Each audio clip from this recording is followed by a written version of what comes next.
Viva de maneira sensata, justa e piedosa. Olá, espero que você esteja bem. Nós estamos aqui mais uma vez hoje para darmos continuidade ao estudo de Tito, hoje o capítulo 2. Mas antes é necessário fazermos algumas recomendações, alguns pedidos.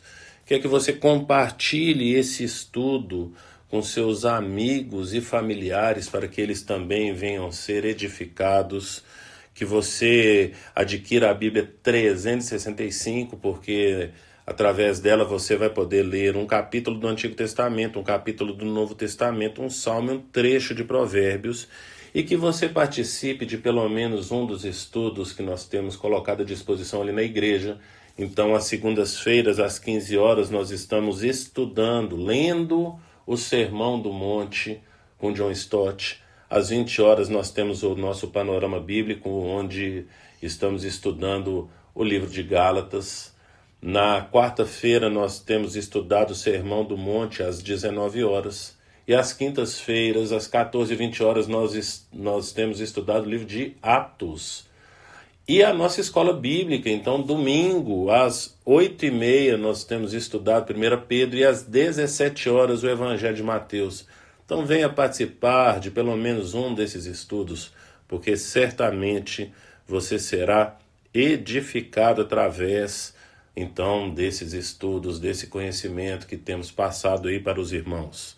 E dito isso, quero compartilhar com os irmãos, então, Tito capítulo 2, a partir do versículo 11, que diz: porque a graça de Deus se manifestou salvadora a todos os homens. Ela nos ensina a renunciar à impiedade e às paixões mundanas e a viver de maneira sensata, justa e piedosa nessa era presente, enquanto aguardamos a bendita esperança, a gloriosa manifestação de nosso grande Deus e Salvador Jesus Cristo. Ele se entregou por nós, a fim de nos remir de toda a maldade e purificar para si mesmo um povo particularmente seu, dedicado à prática de boas obras.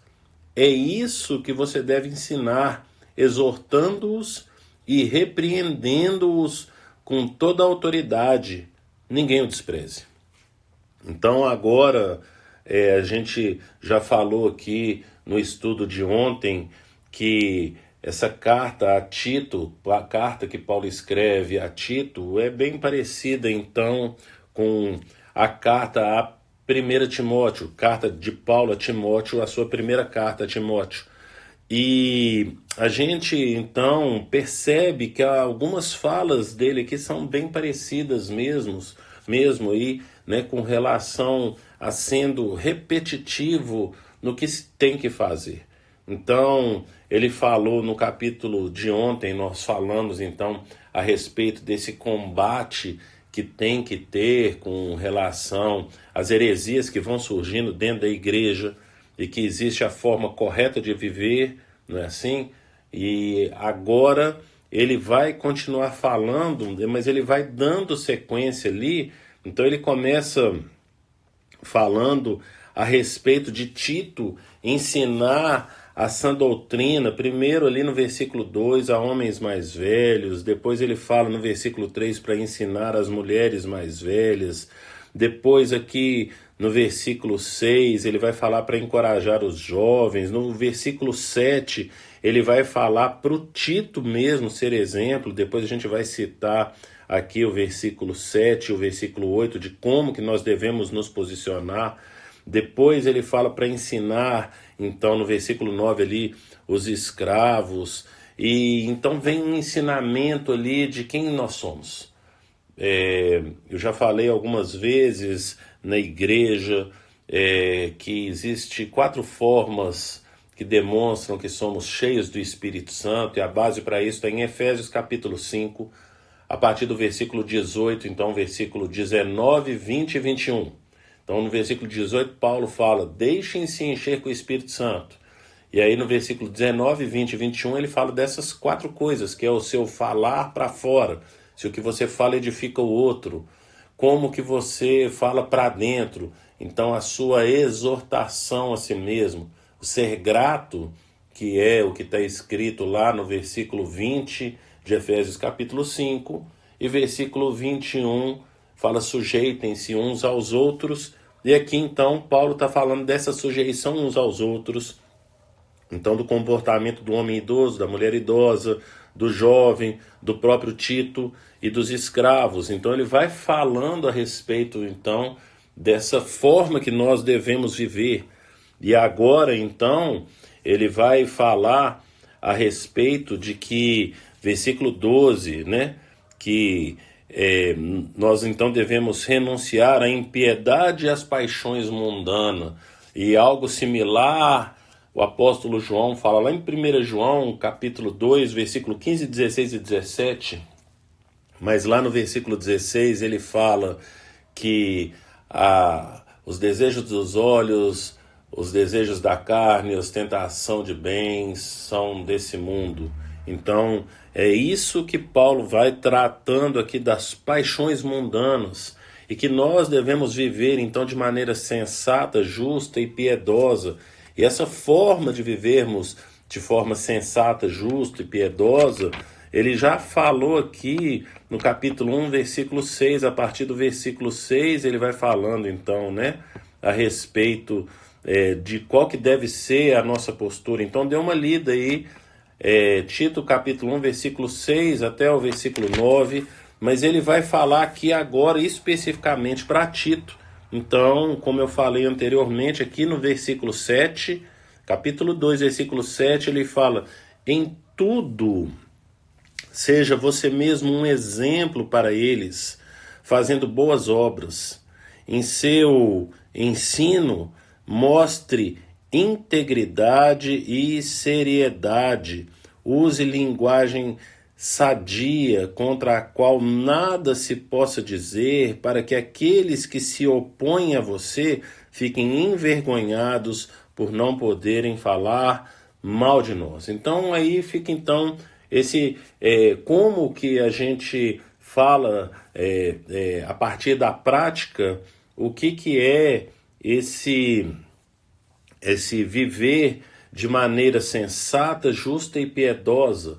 E é assim então que se vive, na nossa atitude para com o outro, na forma como a gente vive o nosso dia a dia dentro da nossa casa, nos nossos negócios, na nossa vizinhança, na nossa igreja, por onde a gente for, que a gente venha ser então esse evangelho que é lido pelas pessoas. As pessoas, elas vão ler muito mais as nossas vidas do que a Bíblia em si, propriamente dita. Então, as pessoas leem como que nós vivemos. Por isso, nós precisamos buscar, então, esse estilo de vida, né? Uma maneira sensata, justa e piedosa para vivermos. E Paulo, então, ele continua falando lá no versículo 14, né, que Jesus se entregou por nós a fim de nos remir de toda maldade e purificar para si mesmo um povo particularmente seu, dedicado à prática de boas obras. Então precisamos lembrar que nós temos que ter boas obras. As nossas boas obras não nos dão direito algum à vida eterna com Deus. Não são as nossas boas obras que nos salvam. As nossas boas obras falam se nós fomos alcançados por esse evangelho. Então, nós precisamos viver essas coisas. E para você que é homem, talvez aí marido e talvez pai, então que você coloque isso em prática na sua casa, né? Então que você ensine isso na sua casa a partir de você, porque o Senhor o constituiu como um cabeça aí na sua casa. Então você é o exemplo, você tem que ensinar aí, ler a palavra do Senhor em família, orar em família, buscar ao Senhor em família, porque é assim que seus filhos vão aprender. Seus filhos não vão aprender pelo que você fala, seus filhos vão aprender pelo que você faz.